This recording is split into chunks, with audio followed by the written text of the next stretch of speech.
Hi there. Update on my spring garden, late spring garden, and lessons I've learned thus far. So I have here on these rows here, they are all determinate tomatoes. Determinate tomatoes is kind of like a bush type of plant.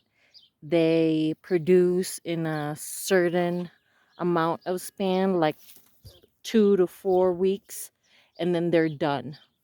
I have on the back here some cucumbers, two different varieties, and I also did a some loofah. I have four loofah, and this one zucchini. So this year I pushed it a little bit, transplanting them out a little earlier than they should. So our here in Arizona, zone 8A, our temperatures fluctuates a lot from warm to really cold, but our last frost date is at the end of April. So for warm season crops, you could plant them out 2 to 4 weeks after your last frost date. This time I did it right at my frost date, and I was just trying it out, see if they'll survive. And it did get cold to the 40s, and they did. They did survive. It wasn't looking too great in the beginning, but they um, got got growing and liking the sun as soon as it got warmer. One thing that I lost was a cucumber during those cold nights, but I just reseeded them. I reseeded it right here, and it's sprouting, and I'll be comparing this to the ones that I transplanted out that made it. So I'll give you guys an update on that. I'm gonna go on my other bed here now. So on this bed, I have the onions. The onions are looking really good. If you could kind of see here, it's getting a little big. Onions do grow slow, so there's a lot of patience to it, especially if you start it from seeds.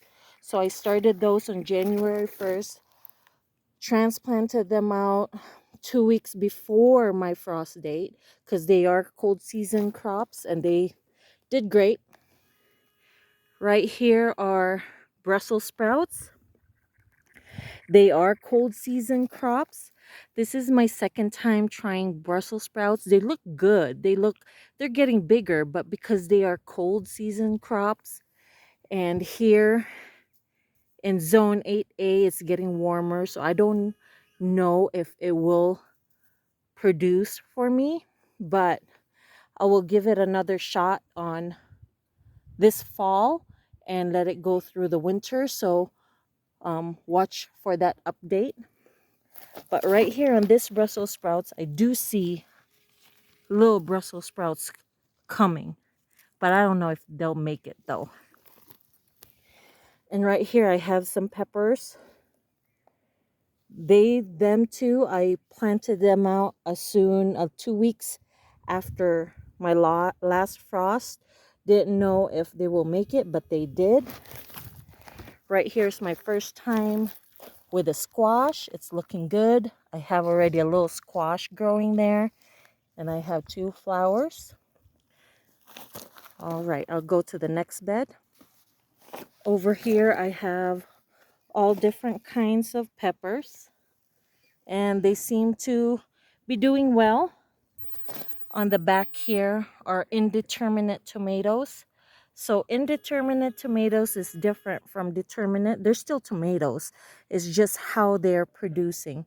So an indeterminate tomatoes, they produce all year long until frost. So it doesn't, like the determinate, they give you tomatoes in a span of time. This one will keep giving. But this indeterminate tomatoes, they grow really tall. So you have to have a trellis on it. Right now I don't have it yet because they're still small, but I'm planning to put some trellis for it to climb up. And my last bed, I have some cantaloupe on this row right here and some watermelon. So these are also warm season crops, and I did put them out a little too early, and I lost one, which was over here, and I reseeded it, so it's growing. This is a green bean from last year that a seed was left there, so it sprouted on me. So this one is a one that just sprouted. So I'm gonna compare those with the others that I transplanted out in 2 weeks after my last frost date. But they seem to be, the rest seems to be looking really good. Can't wait to have some melons and watermelons. So that is what I've learned for this year. They could still make it with a little cold weather at night, around 40s, but you will have some that won't make it. Just know that. And it's good to have backups. Right, Kim?